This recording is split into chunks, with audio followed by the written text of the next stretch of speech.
Hello, and welcome to another episode of Casting Views with your host, me, Dan. And me, Lou. And I'm laughing because I don't know whether to put this in at the end, but Lou thought I was stealing his intro when it was my intro, and then he had a go at me. And so I've then had to go back. So Yeah, I we're was not like, what? starting. I was like, what are you doing? I was like, what, you just cut in just as I was about to talk. And he's like, this is my episode. I was like, oh, shit, sorry. I was This is my episode. like, Yeah, we're not starting this on the best of terms, are we? So, having said that, though, how's your week been? yeah, it's all right. Football's back in full swing. That's a good thing. Sorry, again, for any Americans listening, soccer is back in full Soccer. swing this week. Antonio Conte was minutes away from laying out Thomas Tuchel. For anybody that don't know who they are, you could just look on YouTube, you'll find it out. It's great. Yeah, it's been a good weekend. The heat started to calm down due to get some thunderstorms. All It's of not Britain is calmed down basically yet. yeah drier than the Sahara Desert. We shouldn't laugh about that because there's actually serious things that are a consequence. But England looks really shit at the minute because everything's that awful, really dry color, isn't it? Like grass is Oh, dead, yeah. trees are Oh, it dead. is, yeah. Have you seen the before and after satellite pictures? It's awful, isn't it? It literally looks like the UK is like a barren wasteland. We had actually near where I did live. We had a fire yesterday. I think it was a barbecue, which they've been warning people not to have. Yeah, yeah. Um, and people were doing fireworks in the fields the other night. Brilliant. It's always as well those really shitty disposable ones, and I just think to myself, why do we even sell them in shops still? Those Like, 'cause barbecues. yeah, those the only stories you ever see is people either like, do you know you can't have them indoors, can you? Because they let off like CO2, or it's Yeah, people setting fires with them. I have no yeah. idea why we keep them in shops.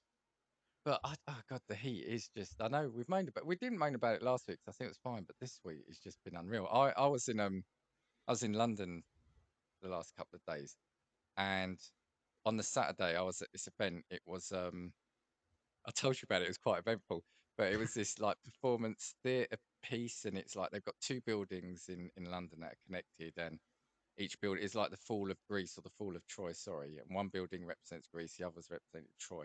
Then at some point, these actors, these dancers, just start performing around you, literally among you. So they might be pushing you out the way if you're in their way, or if you're standing in a bit where they should be. They start ushering you out the way before they then carry on. But the thing is, you had to wear like a half face mask. Now, not quite, but you know those plague doctor masks we were talking about? Yeah. It's like half of that, right? So you had to wear that because they wanted there to be total anonymity because it's really dark in there as well. They wanted anonymity for you and the actors. But they also, because you were wearing a mask, and I'm assuming they were using them, they made you wear a COVID face mask as well. Right. Okay. So you're in that room, loads of people, you've got a face mask plus a half mask. Then you're going around it because you're following them because as they're moving upstairs, downstairs, and what we read this tip was the best thing is to try stick to one of the actors to follow them because then you see that bit of the story. Right. Okay. If the story just repeats, they keep doing it and repeats. But ultimately, what I'm saying is it was fucking hot, and you're wearing these two. Thing is, as well, I'm hoping they're wiping down those things. Why do they not have air conditioning in this place as well?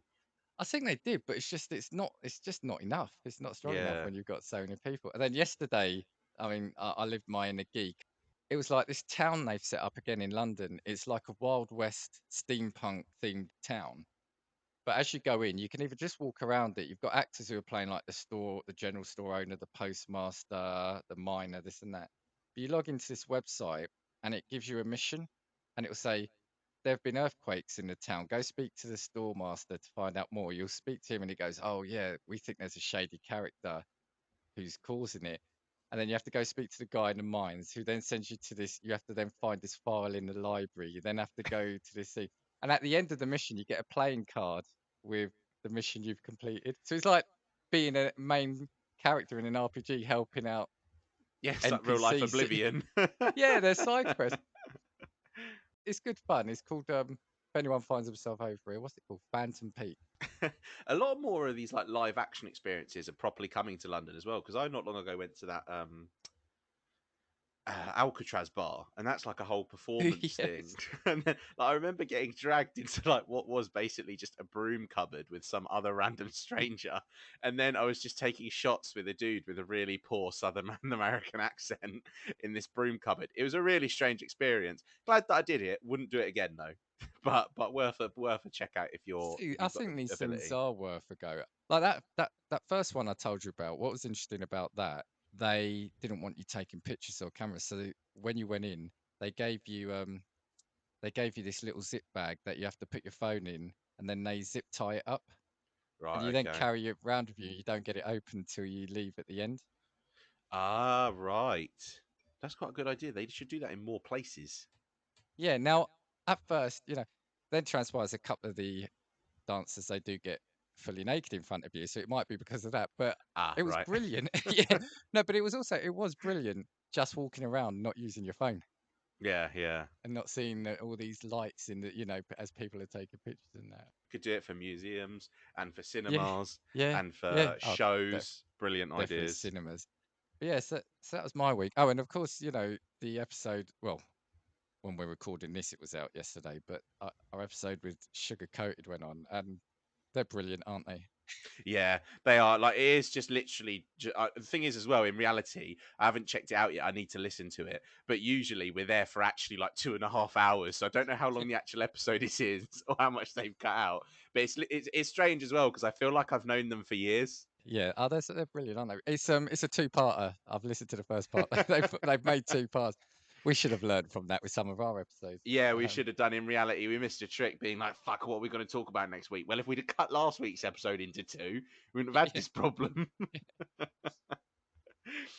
got some business to get out the way. But do you know what? First, I've got a surprise for you. This surprise comes courtesy of Mr. Josh Wilson of Super Familiar with the Wilsons. I've got something to play for you from him. Tell you what, let's cut the chase. Let's get straight into it. We'll talk about it after. 1, 2, 3, 4. If I want your opinion, I will give it to you. Come on, check what we've got, cause you need it. Don't make us get a spark and proceed it. Come on, we've got what you need. We're casting views. It is class, isn't it? It is good. That is class.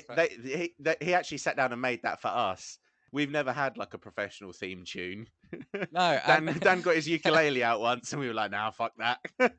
and he does mean a ukulele. Yeah, no, that was brilliant. Do you know what it stemmed from? Was I had before season two started, I had an idea for a jingle, and I said, "Oh," and I knew this guy, right, is so talented. The guy he does a brilliant podcast. He is a superb artist as well. He writes music. The guy, there's no ends to him, and he's genuinely nice guy. So yeah, I said to him, "Oh, can you do me a bit of music and I'll put the lyrics over?" Then what was it? The other night, he just goes, "Have a listen to this." I did. It's brilliant, and he's really pleased because he put he managed to fit spork in it as well. So, so I think we're going to use that as our outro from now on. I think that's bloody class. So thank you, Josh. Thank you very much, Josh. It's better than anything that me and my horrifically musically untalented ass could have imagined doing. Well, yeah, you shouldn't have said that because what I was going to say is if he wants you and me to sing him lyrics for one of his songs, we'll do it. That's what I Oh was going shit! to say. Mind you, if anybody goes and listens to Sugar Coated Murders podcast app, you will be able to hear the wonderful voices that me and Dan Yeah, that's that's true actually. have. Oh, actually, if anyone is listening because they've put a trailer out, I don't want us to be cancelled for that. We did try our best. There was a delay. Lou and I do this remotely. We're not in the same room. And I was slowing down because he was a second behind me. He was slowing down because I was a second behind him. So it just sounded like at one point, I think that we were put in slow motion. Yeah, I feel like we were just like basically we did the American national anthem in a cappella. But can I just say to everybody, whilst our podcasts aren't visual, I did stand. You did, yeah, Um, yeah. Also, this is a long intro because we're going to do some adverts shortly. Lou, I don't know if you're aware of this. There's a podcast that's starting a bit of beef with us, and they're doing it subtly. They're doing it they are subtly. doing it subtly. It's almost like a little bit of shade, isn't it? I mean, the came with the boys. I mean, we have heard you.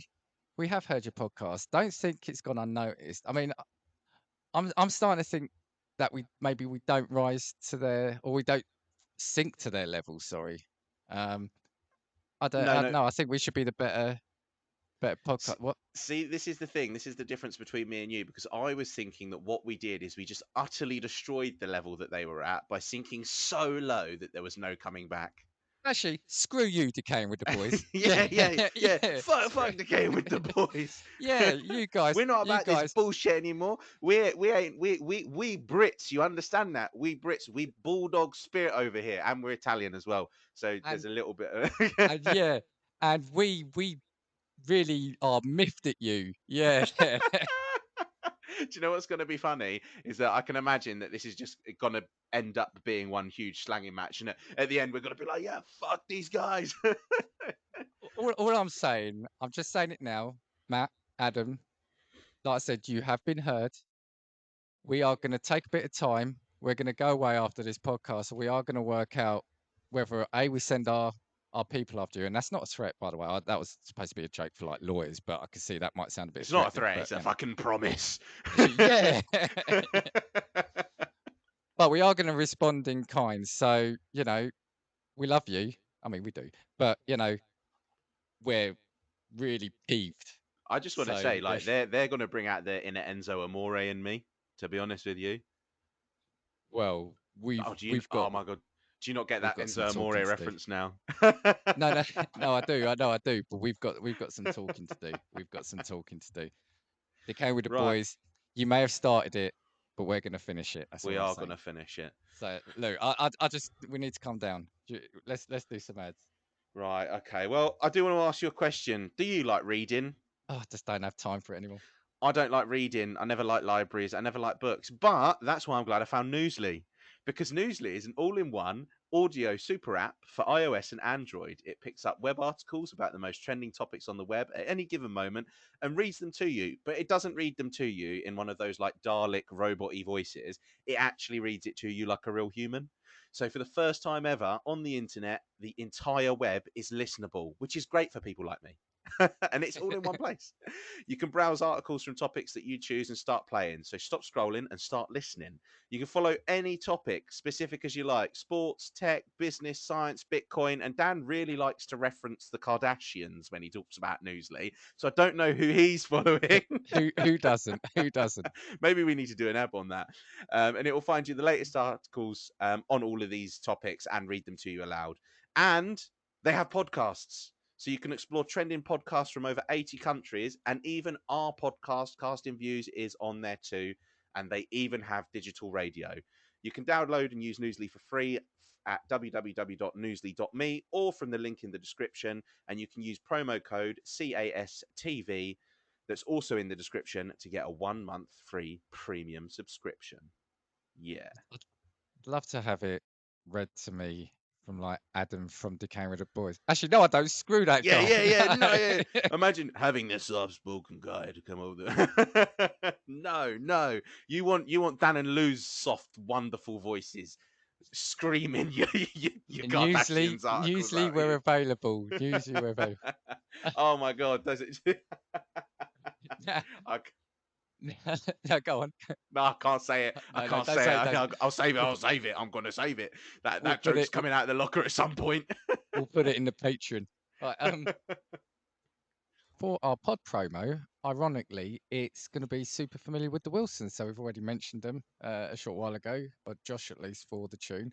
So this is Josh and Amanda. They talk about a random set of things each week as well. Really enjoyable podcast. We've had them on a couple of weeks ago. That was a great episode. Hopefully, we'll get them on again in the future. Hopefully, they'll invite us on theirs. There's a little hint there, subtle, I know. But yeah, great podcast. Let's hear from them now. The Super Familiar with the Wilsons podcast. You know that family whose house you hung out in when you were a kid? The house was a little loud and chaotic, but always fun, and sometimes felt more home than home.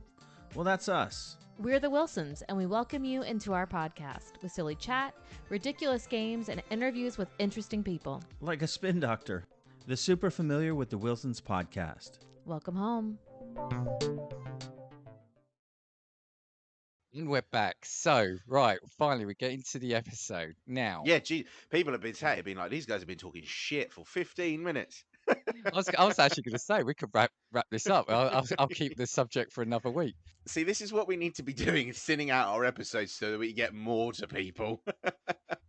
Right, we are going to talk about people that took a chance, right? People that saw an opportunity, either had an opportunity presented to them that they weren't expecting, or that saw an opportunity and they went for it, right?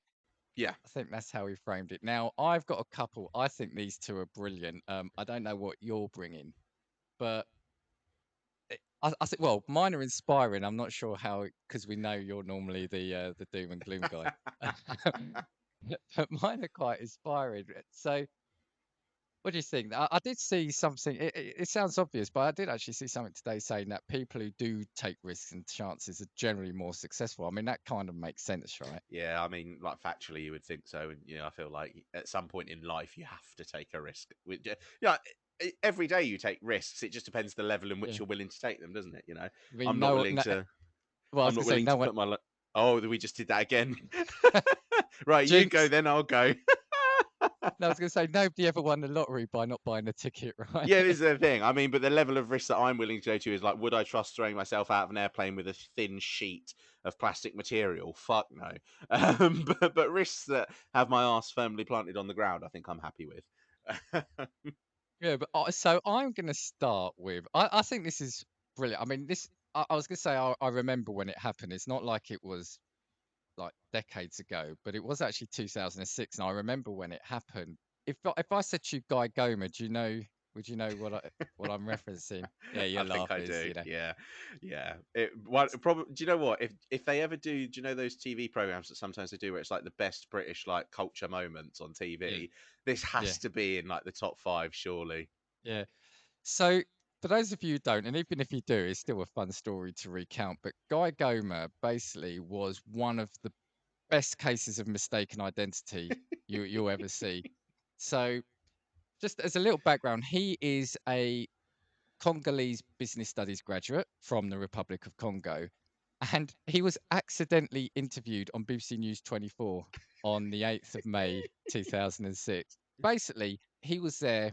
Oh, well, we'll come on to it. I've got the full story here. But yeah, he was mistaken for a tech expert to talk about the Apple Corp v Apple Computer case. And he was asked to provide insight on the subject he knew little about.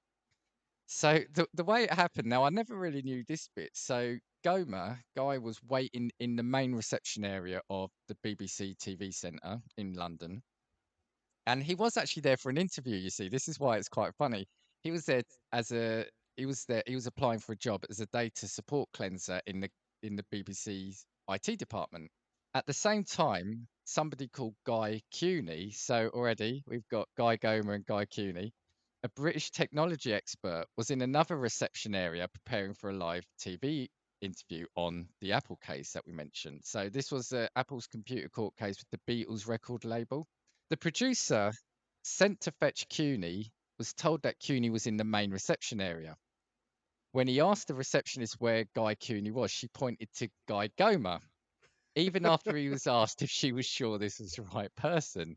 Now, the reason why this is then a bit odd was because the producer had seen a photo of the person that they needed, Guy Cuny, but had only 5 minutes before the live interview was due to take place. He approached Goma and asked him if he was Guy. Hearing his first name, Goma answered yes. So the reason I find it a bit strange is because if they had seen the picture, I don't know if you've seen the pictures, two things stand out. One, they are different races, Yeah. and two, they're completely different age. I think Guy Cuny is like in his 60s, I believe. I could be wrong. Guy Goma was, well, a youngish guy. He was probably in his 40s, right? Or 30s or 40s. Yeah. So that's why I find it weird that the producer, I think the producer was probably just so desperate, just said, "Are you Guy?" Guy said yes, because his name is Guy. Yeah, but I guess maybe the producers also put it down to a mistake before him. So they're like, the person behind me has made the mistake with who Maybe. these people are. And then he's just gone on the basis that this is Guy, this must be the bloke that I need to speak to. Maybe. Goma was led to the News 24 studio. So, yeah, so BBC News 24, as it suggests, is it's a 24-hour version of BBC News here. BBC staff put on makeup and he was ushered to the television studio where he was seated in front of the cameras, wired up with a microphone. So he was actually on live TV. He was on the BBC News 24. Although he thought the situation was strange, he believed he was about to be interviewed for a job. So he actually thought this was their interview process. But the thing is, as well, would you think anything untoward of it? You're going to the BBC studios for interview. You might think it's a little bit strange, but at the same time, you're kind of like, maybe this is just a thing to test your confidence, or do you know what I mean? It might just be, companies nowadays do way stranger things during their interview processes. So I would There have are think it's really perfectly strange. reasonable. Yeah, well, that's it. I mean, we've probably got an episode on that, but I remember at one company. Now, this is for a retailer. This was for a British retailer in this country. One of these things, you were put in a room with the other candidates, and then you had to discuss a random subject for about 2 minutes with people you've not seen. And one of them, I remember, was knife crime. And I can't remember what the other one was. So that's just an example. And there's other stories of people where they were asked to go through a room through a door by the receptionist. Then they end up in like an auditorium full of like 200 people in their interview. So yeah, no, I'm not blaming him. I'm just saying it's brilliant. He actually thought he was having an interview. That was his interview. Sorry. When he was introduced by the interviewer Karen Bowerman as internet expert Guy Cuny, Goma realised there is obviously a misunderstanding. Was visibly shocked. And I remember this. Bless him, he does look almost like His, not terrified, but do you know what it is? Is when you watch the interview, his face changes and he like bites his lip almost, doesn't he? And he's looking at her, going, "Oh, I feel like you fucked up, but I've just got to play it cool and just get on with it." It's the funniest thing. so at this point, he's aware now he's on live TV and not wanting to make a scene. Gomer attempted to ask questions about the case and its ramifications for the music industry. While not an expert, Gomer knew enough about downloading and cyber cafes to make credible answers. Cuny, who was still in the waiting area, was shocked when he saw Gomer interviewed in his place on the TV, but he wasn't able to hear the audio. Now, I've got the transcript here, so I'll just say Karen for the interviewer and Goma for Goma. Karen, well, Guy Cuny is editor of the technology website News Wireless. Hello and good morning to you. Goma, visibly shocked. Good morning. Karen, were you surprised by this verdict today? Goma, I'm very surprised to see. I bet you was. Yeah, hold on. He says, I'm very surprised to see this verdict come on me. And I bet he is, because I was not expecting that. When I came, they told me something else, and I am coming. You got an interview, that's all. So a big surprise anyway. Karen, a big surprise. Yeah, yes. Goma, exactly. Karen, with regards to the cost that's involved, do you think now more people will be downloading online? Goma, actually, if you can go everywhere, you're going to see a lot of people downloading through internet and the website, everything they want.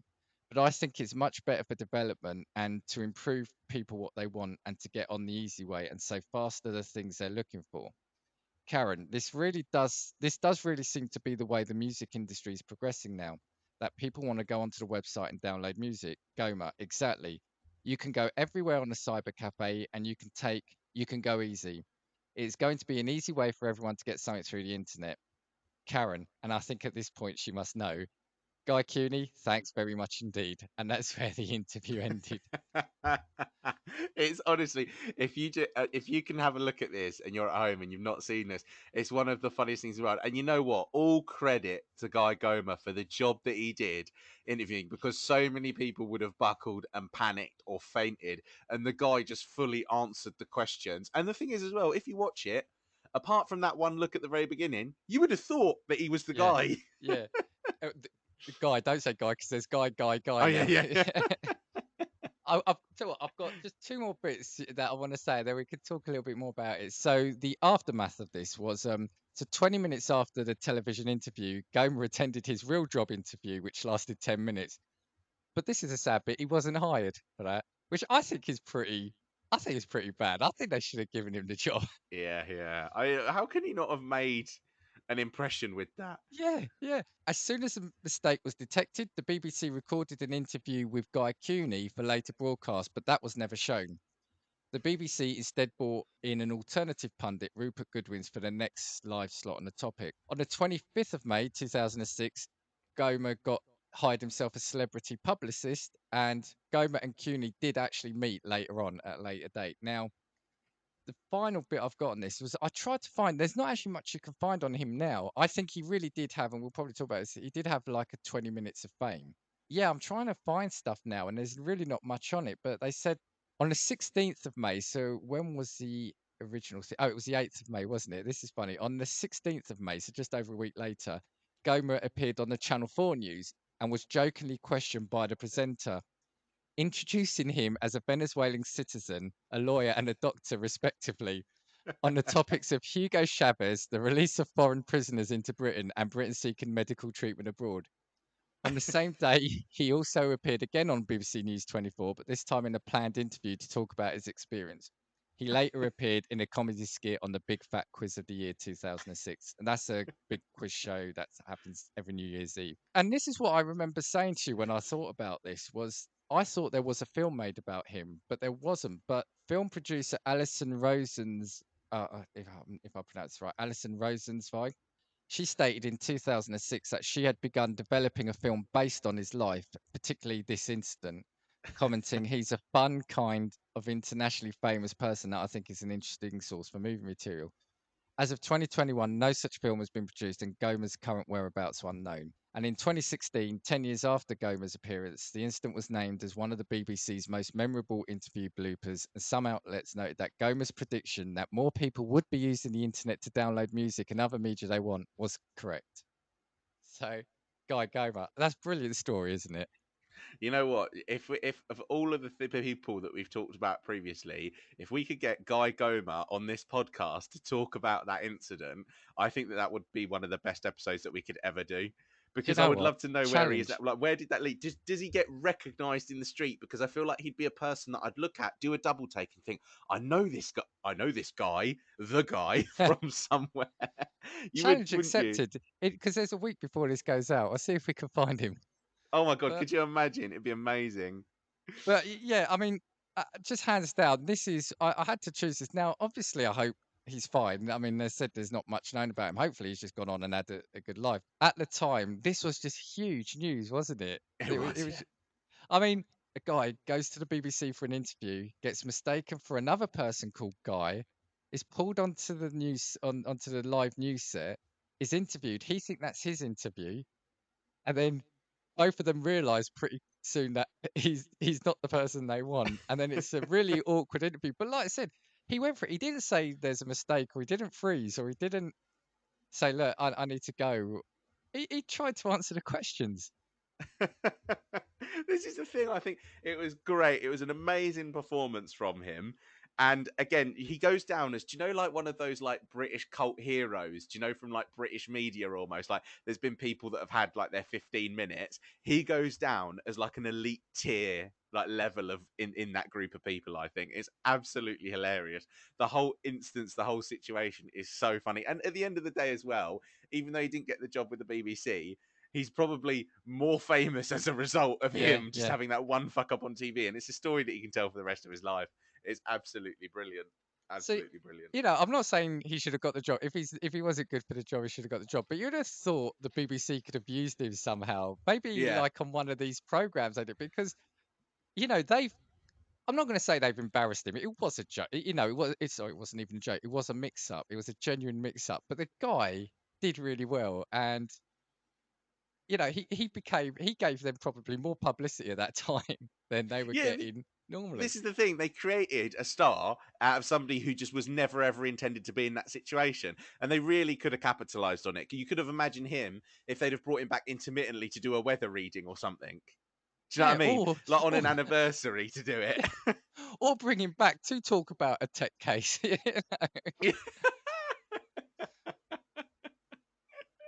Amazing. There needs to be.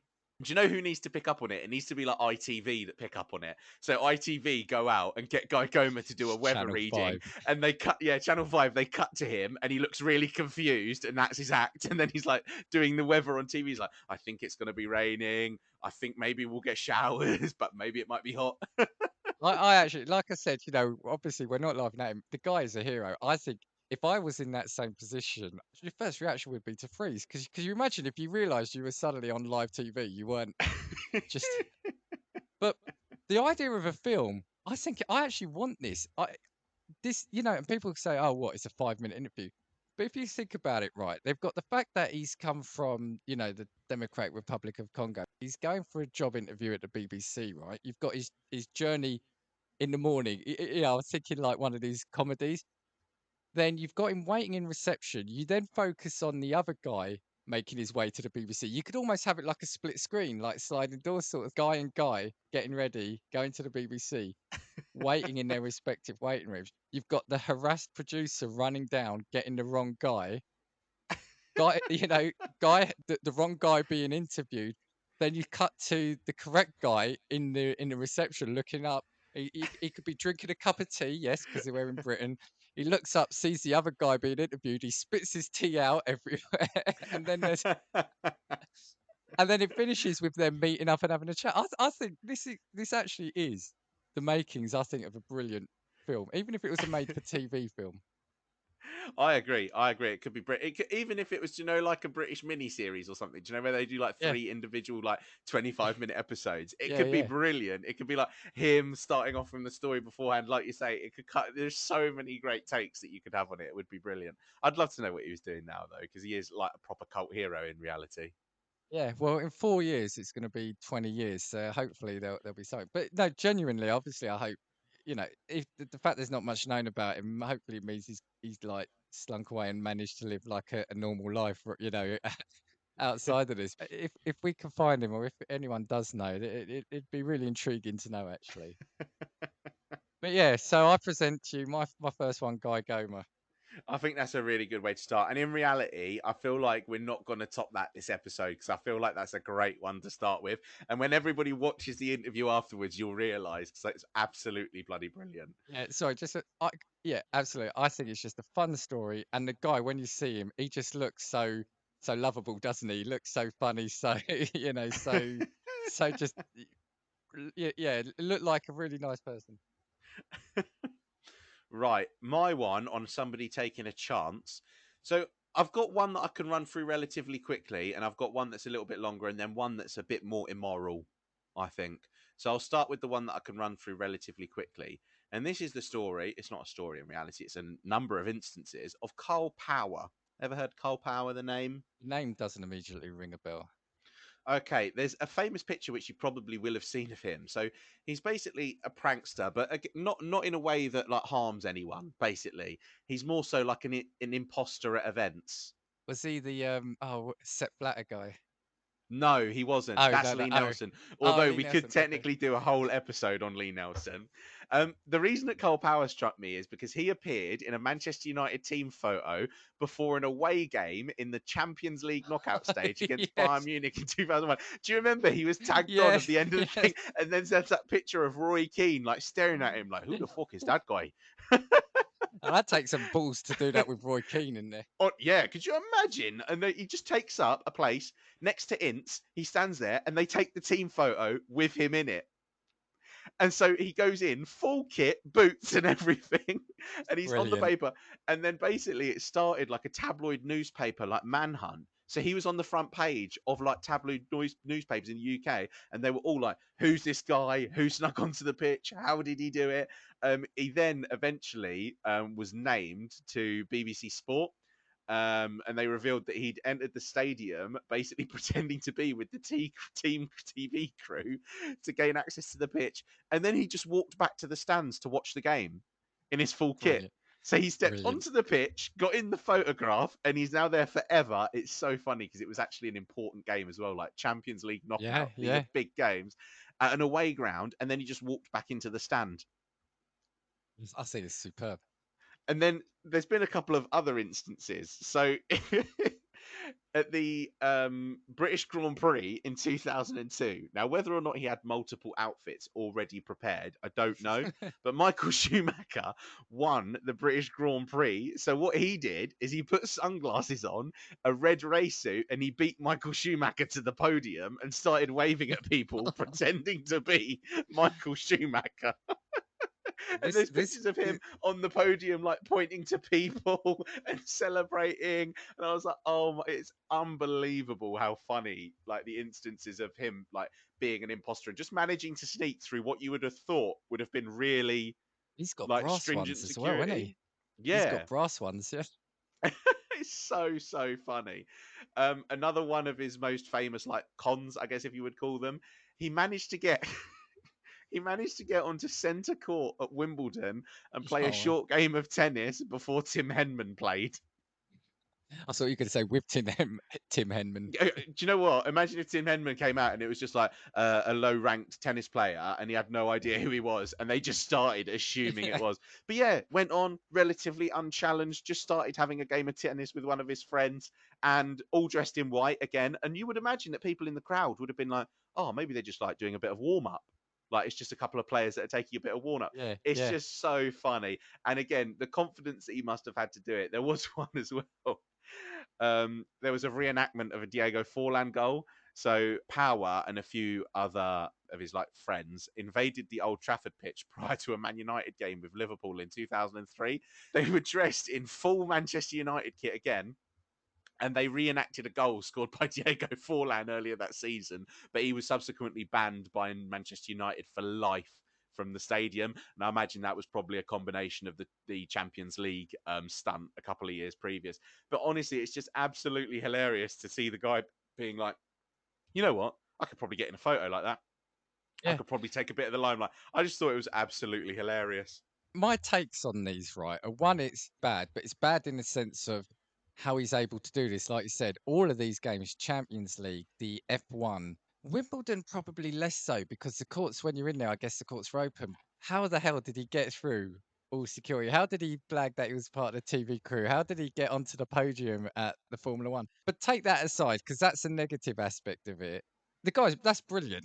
I mean, Yeah, and like I be, said, it's relatively harmless. It's not like he's not hurting anyone with no, the nature no. of the pranks. Like he's just stealing a bit of limelight in reality for himself, and I just think it's absolutely I mean, hilarious. the guy has had a picture taken with the Man United team. The guy has stood on the podium. Very few people are ever going to stand on that, right? The guy has played on centre. Did you say it was centre court? Centre court, yeah, centre court at Wimbledon. I mean, he's got experiences of his lifetime there, and and like you said, they are cheeky. They're fun. Yeah, people will say, "Oh, is that?" He's not gone out to hurt anyone. He's literally gone to prove he can do it and have a bit of fun, and he's done exactly that. Is, do we know? Is there anything about him now? No, nothing. As of recent, it was all really like the early 2000s. I imagine that maybe like he ended up turning around and being like, I don't know if I can do this for a living, and then ended up kind of fading into obscurity a little bit. But absolutely brilliant. And that photo, like I said, if you can have a look at the Bayern Munich photo where Roy Keane is giving him evil, it literally looks like Roy Keane wants to murder him. He's literally sitting there like, he's definitely not fitting in with us. Didn't help because half of the Man United team were bald at that point, so he sticks out in the fact that he's got a little bit of hair. But yeah, absolutely brilliant. We'll try and link it with the episode actually, so people can see. I just think that's brilliant. I guess it's limited what you can do with that because at some point you obviously become recognised, right? Yeah, well, this is the thing. I mean, you mentioned Lee Nelson, wasn't it? And he's obviously done a couple of really, really high profile ones. So he snuck into the FIFA, one of like the FIFA corporate events, didn't he? And threw money all over Sepp Blatter, Yeah, yeah, was one of them. And then he was also the one that went to Trump's golf course in Scotland, didn't he? yeah. And he like infiltrated it, even though he had like Secret Service protection. So, do you know what it is? It's a tangent because I didn't have Lee Nelson because I feel like he didn't quite fit the category that we wanted. But we'll talk about it now because it's hilarious. Well, And I because think Lee that Nelson is like a comedian here as well, isn't yeah, he? yeah, he's like a British Yeah, comedian and prankster. Had his own show, had a couple of characters that he played, and he became at one point really notorious for basically getting into events that he just definitely shouldn't be in. So the FIFA one was one, and there's that famous image, isn't it, of Sepp Blatter with money raining down on yeah, him, yeah. and he said that he was part of the North Korean delegation, and that's where they were hosting the next World Cup. But at the Trump, was it Trump Turnberry? Was that the golf course? I think it was Turnberry. Can't remember. He basically booked a room at the hotel, and he made a disguise, and he knew that because the Secret Service were going to be there, they would search bags as you came in, because obviously the President of the United States, which he was at the time, I think, was staying at the hotel. So what he did is he hired a room from before the Secret Service got there. He snuck into the resort with golf balls with a particular right-wing symbol on them, Yeah. and got into the hotel and snuck them in. Then what he did is in the hotel shop at the golf course, they sold ties that made it look like what the staff were Yeah, yeah, wearing. So he yeah. basically dressed up as a caddy, walked. He got literally right next to the president, and threw all of these golf balls on the floor and then started talking about how like the golf course was going to be sponsored by this or doing this. It was honestly ridiculous. And I think in the end, Donald Trump spoke for like 20 minutes while these golf balls were on the floor. And it must have made the Secret Service have a meltdown. I can't imagine how they must have thought, how has he done this? But again, just So notorious for it. I just don't know how to a different extent. And now we are getting off the point, but kind of like Ali G as well. Do you remember the interviews Ali G did right at the start? Yeah, He yeah, he would get proper politicians, proper celebrities, yeah, and just do really stupid interviews with them. And I'd be like, I just don't know how you have that kind of yeah. front to do that. Do you know what I mean? It's unreal. But That's what it yeah, is. no, It just takes that's a good balls, one. doesn't it? Yeah, yeah. Almost I don't give a shit kind of thing Yeah, about yeah. if it doesn't work, it doesn't work. But if it comes off, it's going to be gold. You know. You ready for my next one? Go for it. Well, I say my next one. It's my last one. So this is going to be about two chaps in America who took a chance at McDonald's. That's what I'm going to say. Posters. So sorry, this has come from CNN. I've taken this, but I'd originally heard this 3 years ago on British radio, and I heard these guys interviewed. So I've got this from CNN.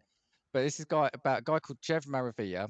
He went into McDonald's, just wanted to order some food, and also wanted to see more representations on the posters at his favorite McDonald's. So you know how you get like the wallpapering now, where it's pictures, like it might be of famous people, or like in McDonald's it'd be of people enjoying the food. Okay, yeah, yeah. Yeah. After placing an order at the fast food chain in Pearland, Texas, Maravilla noticed the store didn't have a single poster that represented him or his friends. Bothered by the lack of Asian representation at a place he goes to often, he took it upon himself to fix it. About $100 later, the local chain now has a poster of two Filipinos enjoying McDonald's. Maravilla said, I noticed there was a blank wall at McDonald's, so I decided to make a fake poster of me and my friend.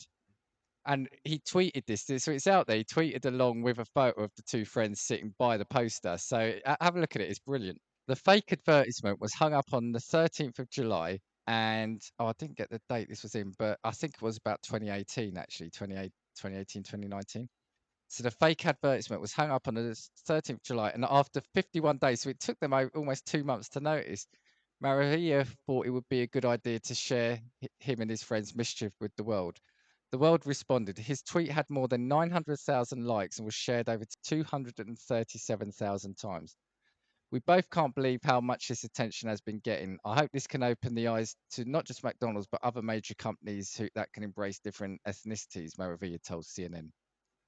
Maravilla was born, he was 21 at the time, was born and raised in Texas, but his parents are immigrants from the Philippines. His friend Christian Toledo, 25, moved to the US a couple of years ago from the Philippines. The two friends spent about a month making the poster. The most challenging part was sneaking it inside the restaurant. Maravilla found a McDonald's uniform shirt at a thrift store, so I think that's kind of probably like our charity shops, I'm guessing, Yeah, or like both. So yeah. he found an old McDonald's uniform at the store for $7. Drove to the restaurant with the help of two friends. He managed to put it up. McDonald's is a worldwide corporation, so we wanted to make the biggest impact if possible, he said. And as if efforts didn't go unnoticed, the local restaurant has actually kept the poster up for a while. McDonald's rep said, we take pride in highlighting diversity in every aspect of our restaurants. We applaud these students' creativity and hope to see them in our restaurants again. Um, Amazing. yeah, That's actually quite a wholesome one, to be fair. yeah. Oh, no, absolutely. McDonald's corporate communications office told CNN it supports the franchise's response.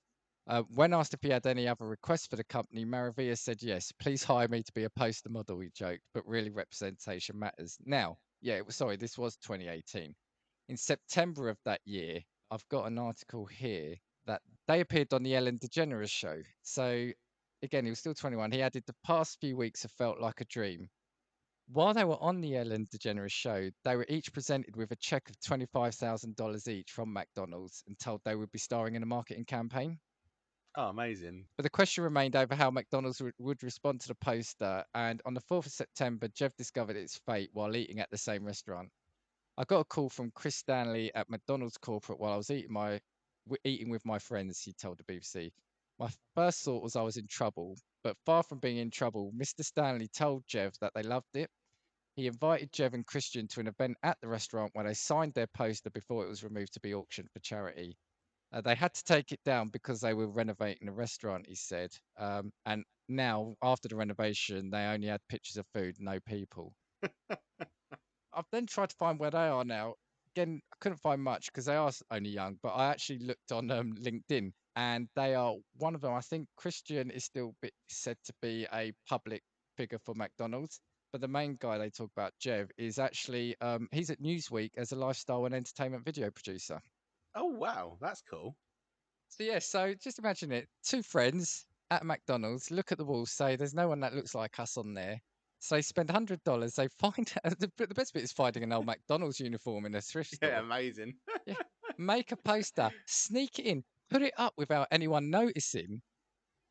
It's there for 2 months without anyone noticing. They then reveal it. They get 25 grand each. They then go on. They then do become like PR figures for McDonald's.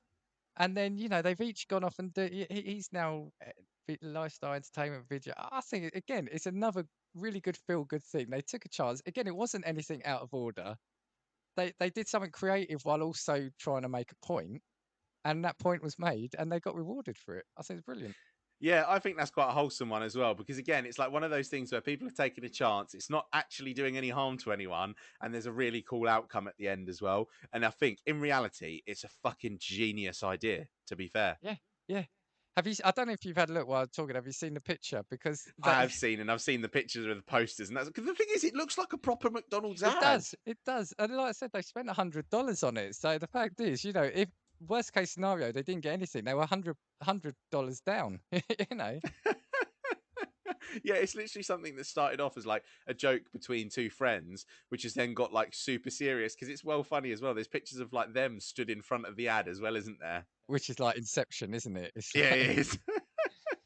and they were 21 at the time. So again, it takes a bit of courage to do that, and they had the idea. Now, the best thing about it is, again, that they've had that fame, that brief bit of fame, because as I said to you, I was listening to it on a UK radio station here at the time, and they actually got them on the radio. They spoke to him.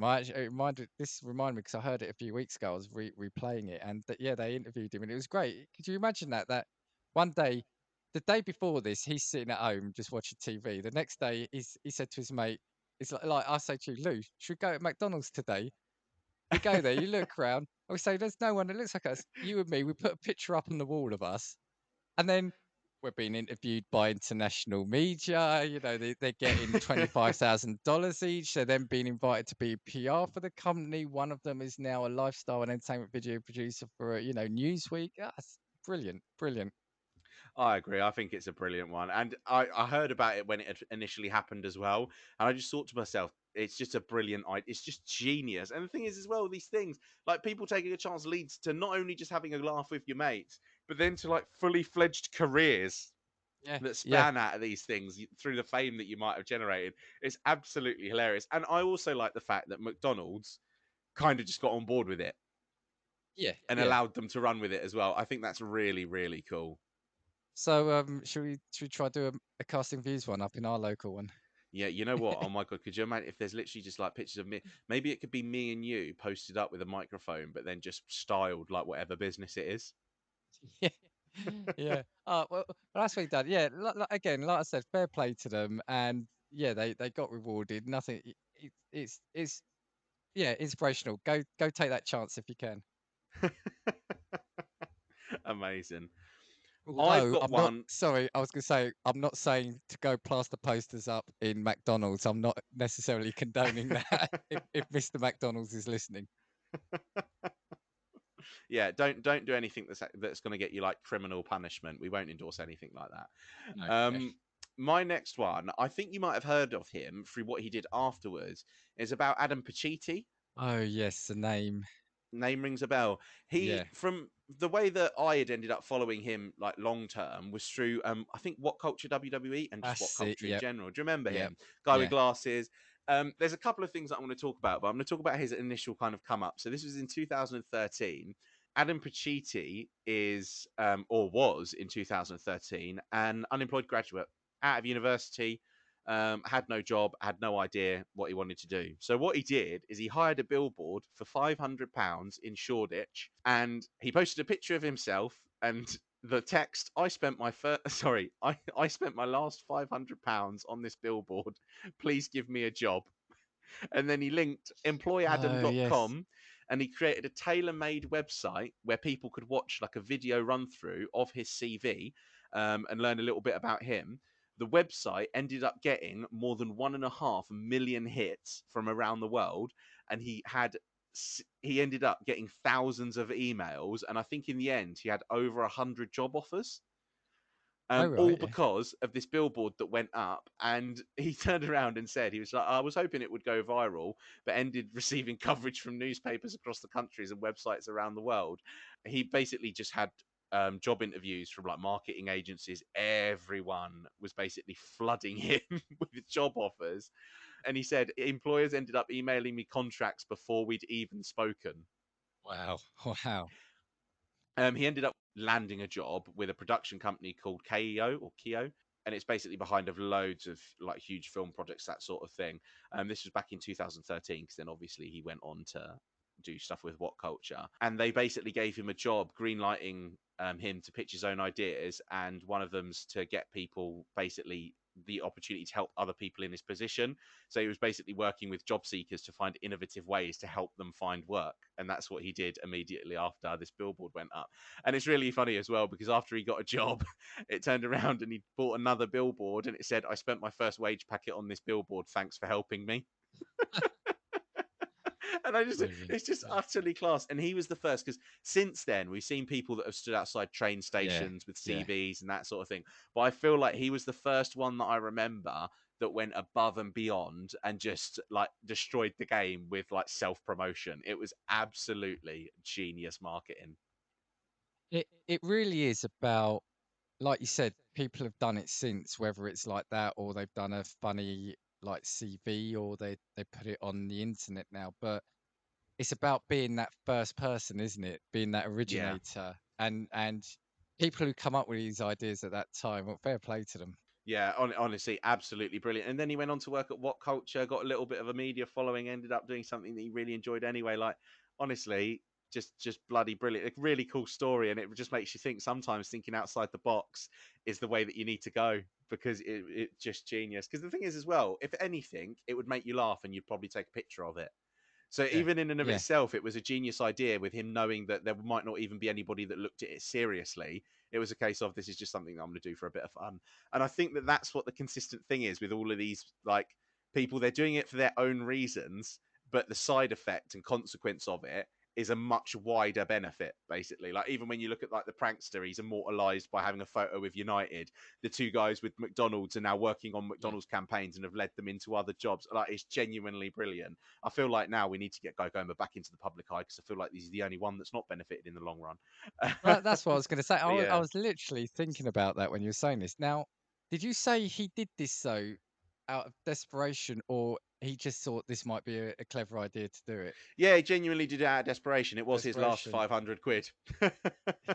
You see, and that and that's the thing, right? It's like you kind of there's no bad point in this story. Do you know what I mean? It's like you can't say you shouldn't have done that. Oh, it's yeah, no, that's a good one, and I do remember that now. I do remember that one. Honestly, absolutely brilliant. And I can't imagine how many people after that probably bought billboards thinking that they were going to get somewhere with it. And then people were like, no, seen that, been done, don't like it. And now it's like somebody's cottoning on to try and get the next good idea out there. But yeah, absolutely brilliant. If, I do have one more. so I was Sorry, go going to on. say, if anybody wants to pay us £500, and if you give us your audio CV and plead for a job, we'll put it in one of our episodes. Do you reckon they're going to get 1.5 million clicks, though? We might get somewhere towards that. That's We what could I'll say. contribute towards 1.5 million clicks if that's Absolutely, what we're yeah, looking yeah. Well, actually, there you go. Take chance. Why wouldn't we? There you go. at. Yeah, hopefully this episode goes viral in the way that we've been talking about these people. Yeah.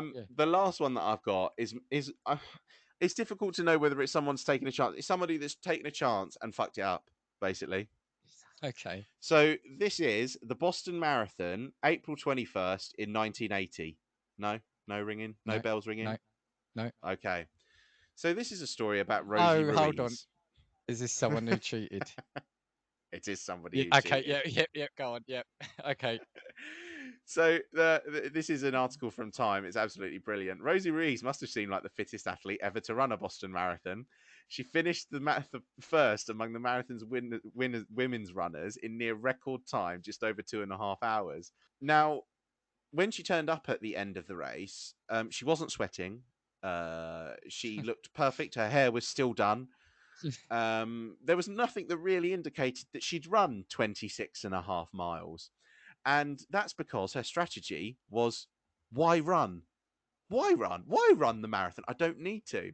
So what she'd done is she'd basically taken the subway from the start of the marathon to the end, basically just paused and waited, and then rejoined the course Hero. like at the Hero. end of at the last mile and crossed the finish line. Everyone's like, oh fucking hell. Oh my god, this is amazing. She's finished the race. This. Now, the reason that problems cropped up is because no competitors nor any spectators ever remembered seeing her during the first 25 miles. Witnesses came forward later on to say that they'd seen her run onto the course from the sidelines just a mile from the finish, and her medal was revoked. Um, the thing is, as well, it's strange because she could have blagged it. She could have had a better story when she was blagging it, because she said that she'd only started training 18 months earlier by running around Central Park, and she'd only ever competed in one other marathon where she'd had a notably slower time. So then to go from 18 months worth of training to posting nearly one of the fastest times ever by a woman to run the Boston Marathon is a pretty big jump. So you think she could have been more convincing. And do She's you know my what the hero. funniest thing is about how shit the blagging was? She just got on the subway with her marathon number in her gym gear. And then she said, people questioned her, why are you on isn't the marathon not happening at the minute? Have you missed it? And she went, oh no, I sprained my ankle. I just want to see the finish. And then she just fucking got on the track a mile from the end and ran to the end. Absolutely hilarious. It's an instance more so of where somebody's taken a chance and just fucked you up. Well, you got to show the good and bad. Although she's my hero, but she should have done this better, right? So a few things I can pick up there. One, although the other competitors, I mean, believe it or not, it might be hard to believe, but I've never run a marathon before. The fact that other competitors don't remember her, would you? I mean, if I was do if I were to run a marathon, I'd like be head down, earplugs in, earbuds in, and just be running. I wouldn't be like looking around taking all the other competitors in. However, the only thing I would say is if you were a spectator and or another competitor, you would recognise the people that were quick and the people that were out ahead of you. So let's say the serious Maybe, runners that are maybe. doing it, they're going to know who's in and around them because they Yeah. inevitably will all run the same circuits anyway. So So I this, think from that perspective, you yeah. would. But this is my next two things, right? The next one is, why didn't she like disguise herself on the tube? And I'm not saying like funny glasses and a fake nose, but put a coat on. Don't somebody getting on with a marathon number on their chest, is gonna it's gonna be obvious. And then she talked to them. Yeah, yeah, yeah, That's the yeah. thing. Talk to people. And thirdly, why not just wait an hour after the time? Why did you have to do it like if the time was 2.5 hours, I'd be happy doing it at like 4 hours. Just But slick do you know in. what it is? I think she just wanted to win. I actually think she wanted to Yeah, win. but you're never gonna get away with that, are you? That's the thing. You're never because surely, budget. This you said what 1980. Yeah, I'm 1980. guessing this would still have been potentially televised or photographed. There'd been no photos of her at the front. That's what I'm Yeah, this is the saying. thing. So there was CCTV. So then the officials went back and looked at CCTV, and she just wasn't seen crossing any other fucking cameras on the course. So if she wanted to do it for a bit of fame to say she done it and go back wherever she's from and say I've completed the marathon and use it as bragging rights, you could have done that. But to say you won it, it's never going to happen. It is so funny, honestly. It's just a really poor attempt. All the planning wasn't there, but just utterly hilarious, utterly hilarious. Yeah, look at us telling her how she should have cheated at a marathon. Well, funnily enough, the article actually goes on to say that she wasn't very good at cheating in other aspects as well, because in 1982 she was charged with stealing $60,000 from the realty company she worked for, and in Oh, '83, so it gets even worse. In '83, she was she was arrested for selling 2 kilos of cocaine to an undercover police detective.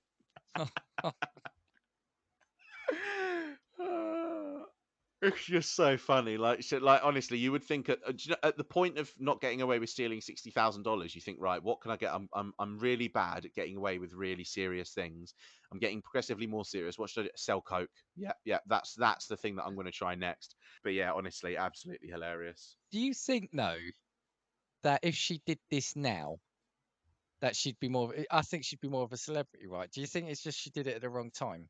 Yeah, I think if you did it now, you could pass it off as more of like a prank thing. But I think the issue with her is that she was disingenuous from the perspective of she actually wanted to win and be genuine. So I think that if Oh, it was a yeah. prank where she turns around and she's like, "Oh yeah, haha, I just wanted to pretend like I'd won the marathon," some like person that's never trained before, that sort of thing, I think you could have got away with it.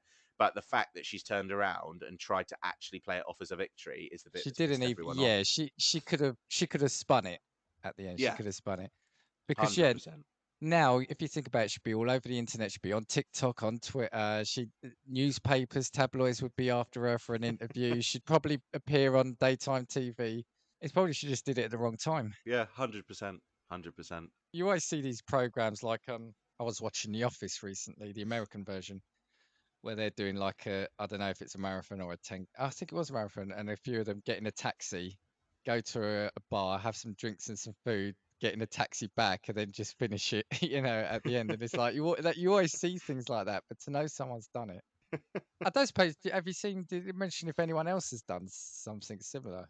Yeah, there was one that was similar. So basically, Boston Marathon organizers basically decided that they needed to make it more difficult following her Ruiz's attempts. So they've got different categories for the Boston Marathon. So in the 1997 marathon, a senior couple who finished a couple who finished first in the senior category were found out because they decided to they registered at computer checkpoints. So what they did is they implemented computer checkpoints that you needed to run past and basically like scan into with like your number Oh, or like okay. a Yeah, chip yeah. or whatever. They did that though. But what they didn't do is appear on video at locations where the organizers has then set up cameras as a result of the initial attempt at cheating. And they just showed up on no cameras. And so they were found out basically instantly when they finished first and had won the senior category. They were like, there So what were must be they doing? They something were not literally right with just this. going to those sensors, scanning it. Checkpoints, scanning them, and then like subwaying or like taxiing to the next one. But again, like unless it's like genuinely you're doing it for a crack and it's a laugh, like you can't be doing that because you genuinely just want to pass it off as winning. Yeah, That one makes no because all sense of to a me. sudden, like Joe Blogs from nowhere is like the best runner in the world. Yeah, It's yeah, not. It's yeah, never gonna exactly. fly, is it? It's never gonna fly. Know your limits, I guess. I mean, Yeah, we're saying take chance, but also know your limits. yeah. If you're gonna bullshit, at least bullshit something that's realistic. Like be real with it. Be real with it. Oh dear, it's a But good yeah, one. that's my last one. That's a good one. Okay, well, I thought that's quite a fun one. It was quite a fun one, and like I said, in reality, we could do a whole episode on Lee Nelson because there's so many things that he's done. We might come back to that. Maybe we could do like British like cultural icons. Yeah, I've got a couple of subjects we could do. But yeah, cool. Is there anything you want to say before we go? No, nothing to finish on, I don't think. Apart from, like I said, if you're going to bullshit something, make sure that you're good at it. Yeah, yeah. Our podcast reaches 500,000 people. So if you want to book some advertising, real estate on our show, let me know. Oh, I just want to say again, we'll play out with the music from Josh Wilson. So again, thank you, and also kind of thank you to a lot of the people supporting us. I know who they are, but also to Kay from the Fuck My Work Life podcast. I just want to say thank you to her again for doing some artwork for us for the shop. Which brings me on nicely to the fact we've got a shop. So I'll put the link in our episode. Do you like that? That was smooth, wasn't it? That link. That was a Um, really smooth transition. I've That ruined was. it by pointing it out though. We've got a merch shop if you fancy supporting us. If you do want to support us in other ways, make sure you like and subscribe on the platform of your choice. That does help. Give us a rating where you can, like Spotify, Good Pods, and Apple can leave ratings. If you do want to get in touch with us, you can get us on castingviewspod@gmail.com or at Twitter. No, not at Twitter. We're at Casting Views on Twitter. And we'll see you next week. And we know there's a lot of podcasts from which you can choose. So we thank you for listening to Casting Views. If I want your opinion, I will give it to you. Come on, check what we've got, 'cause you need it. Don't make us get a score, get force feed it. Come on.